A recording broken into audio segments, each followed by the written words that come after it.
bienvenidos al módulo 3 de nuestro curso Aspectos contables para la toma de decisiones.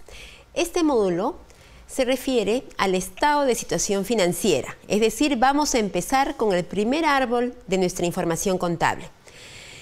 ¿Y qué vamos a aprender en este módulo? He querido hacer esta presentación para entender qué nos dice el estado de situación financiera o balance general. La presentación la vemos aquí en la pantalla. A la izquierda vamos a ver los activos y a la derecha vamos a ver el pasivo y el patrimonio. Tal como indicamos anteriormente, los activos son los recursos del negocio, es decir, son las inversiones. ¿Y qué es lo que nos dicen los activos? Los activos nos van a indicar todos los recursos que tiene la empresa. Y se divide en dos componentes, el activo corriente, en la parte de arriba, y el activo no corriente. El activo corriente hace referencia al corto plazo y la convención contable indica un año, es decir, son aquellos recursos que el negocio va a poder convertir en efectivo en el corto plazo. Y el activo no corriente son aquellas inversiones que tiene el negocio cuyos beneficios van a llegar al negocio en el largo plazo. Muy bien. Y a la derecha tenemos los pasivos. También la composición corriente y no corriente. La composición corriente nos indica que son las deudas o obligaciones del negocio en un corto plazo. Y los pasivos no corrientes son las deudas u obligaciones del negocio en el largo plazo. Y el patrimonio es la inversión de los socios. Vamos a ir a cada una de estas partidas. Empezamos por los activos. La convención contable indica que tenemos un criterio de ordenación de estos activos.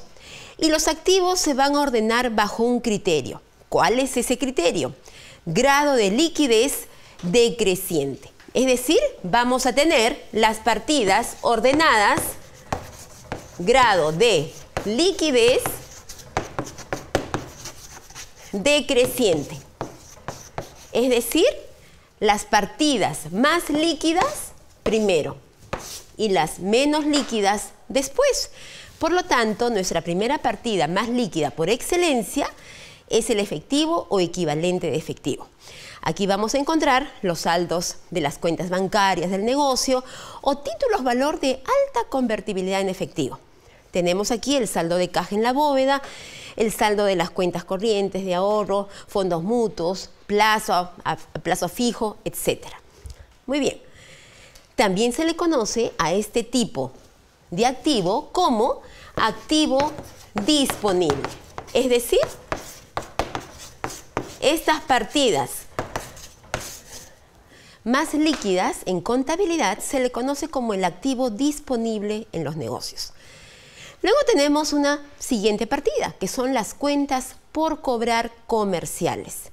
Nótese que tenemos varios tipos de cuentas por cobrar. ¿Y qué son las cuentas por cobrar? Es el crédito que el negocio otorga a sus clientes. Es decir, por un servicio prestado o un producto que ha vendido y cuyo cliente todavía no me va a pagar. Es decir, es el plazo crediticio que el negocio otorga a las personas que le compran sus productos. Y tenemos aquí tres componentes principales. Cuentas por cobrar comerciales. ¿Por qué se les dice comerciales? Porque tienen que ver con el giro de mi negocio. Es decir, tienen que ver con el giro de tu empresa, directamente relacionada con el servicio que estamos ofreciendo o el producto que estamos brindando. Muy bien, y también tenemos otras cuentas por cobrar y cuentas por cobrar entidades relacionadas. Estas cuentas por cobrar a entidades relacionadas tienen que ver con las empresas vinculadas económicamente, ya sea filial, afiliada, subsidiarias, matrices, etc. Nótese que en las cuentas por cobrar se indica una palabra, neto. ¿Qué significa neto? Neto de provisión de cobranza dudosa.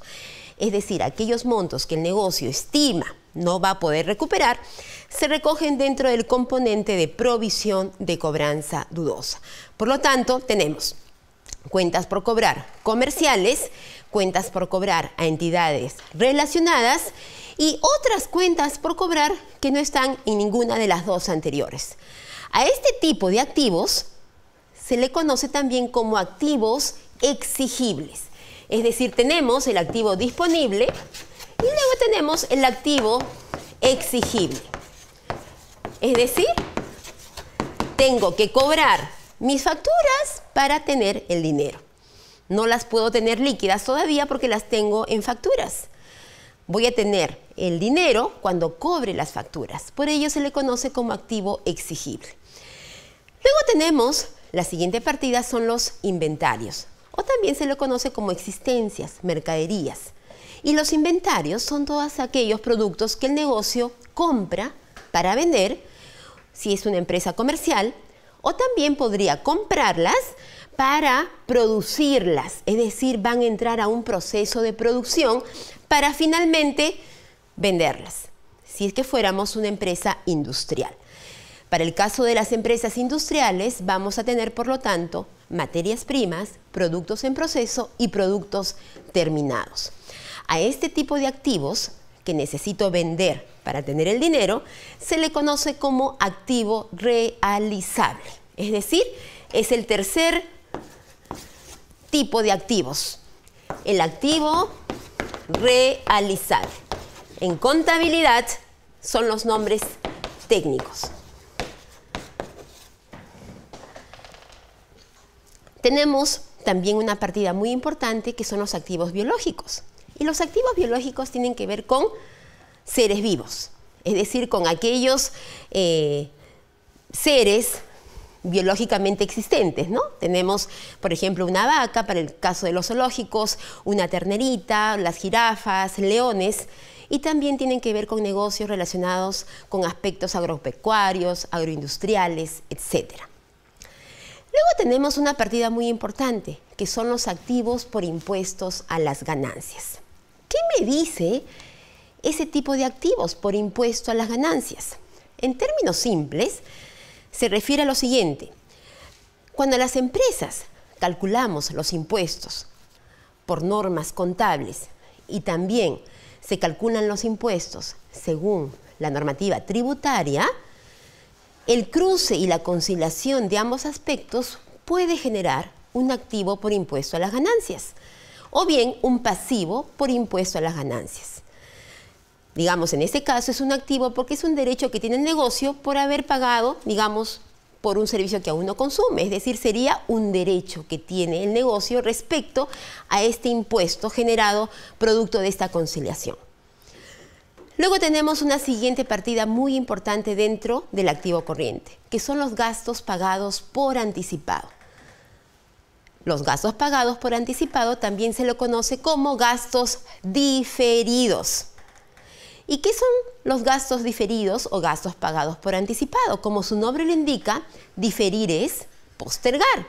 Gastos diferidos son los gastos postergados. ¿Y por qué es un activo? Porque los gastos pagados por anticipado se refieren a pagos que hace el negocio por un servicio que aún no consume. Por ejemplo, un alquiler pagado por anticipado, un seguro pagado por anticipado, una suscripción de revistas pagada por anticipado. También podríamos tener sueldos pagados por anticipado. ¿Y a qué se refiere este concepto? Se refiere al derecho, es un derecho que tiene el negocio por haber pagado por un servicio que aún no consume. Por ello va dentro del activo. Muy bien, ahora vamos a revisar los activos no corrientes o de largo plazo en los negocios. Básicamente tenemos las mismas partidas que el activo corriente, pero hay tres componentes que sí me gustaría referir, que son propiedades de inversión, propiedades planta y equipo y activos intangibles. Propiedades de inversión. ¿Qué son las propiedades de inversión? Son aquellos activos de carácter financiero en los negocios. Es decir, son los activos que el negocio adquiere no con la finalidad de utilizarlos, sino con la finalidad de obtener una renta o ganancia de capital. Por ello, su carácter financiero y se indica en rubro aparte, tal cual se indica en la pantalla. Tenemos también ahora propiedades planta y equipo. Y esto hace referencia a los activos fijos de un negocio. Por ejemplo, una planta industrial, un inmueble, un terreno, muebles, computadora, mesas, sillas, persianas, bancas, es decir, todo activo fijo, como su nombre lo indica, que sean tangibles, es decir, que yo puedo tocar. Por ejemplo, esta pizarra. Y están sujetos a un desgaste físico del bien, que se traduce a través del componente de depreciación acumulada. Por ello, en el balance general se expresa neto. Esa palabra que está entre paréntesis, neto, significa que es neto de depreciación acumulada. Luego tenemos los activos intangibles. Los activos intangibles también son recursos de largo plazo cuyos beneficios van a venir al negocio en un largo plazo. Y tienen que ver con aquellos activos que no podemos ver ni tocar, como el activo fijo. Y aquí tenemos ejemplos como patentes, marcas, derechos, franquicias, concesiones. Cuando un negocio, por ejemplo, compra una franquicia, compra el derecho a explotar cierto modelo de negocio, cierta marca, cierta tecnología, y esta inversión se recoge en el componente de franquicias. Y con esto, digamos, hemos hecho un recuento de todas las principales partidas del activo corriente de corto plazo y activo no corriente de largo plazo.